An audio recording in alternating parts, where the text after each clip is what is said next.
అదే విధంగా ఈనాడు నిర్మాతలతో మీకు ప్రతిస్తంభన వచ్చింది.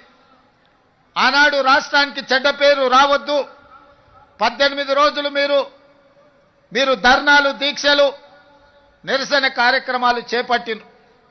నేనాడు నిర్మాతల మండలిని కూడా పిలిచి చెప్పిన, ఆ కార్మికులు కష్టపడితేనే మీరు నిర్మాతలుగా నిలదొక్కుంటారు.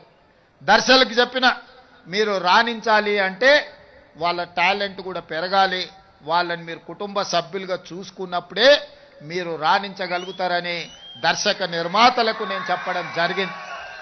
ఆ తర్వాత మిమ్మల్ని పిలిచాను, కూర్చున్నాను, మాట్లాడినాను. మిమ్మల్ని అర్థం చేసుకోవడానికి, మీ సమస్యల సహేతుకతను అంచనా వేయడానికి ప్రయత్నం చేసిన.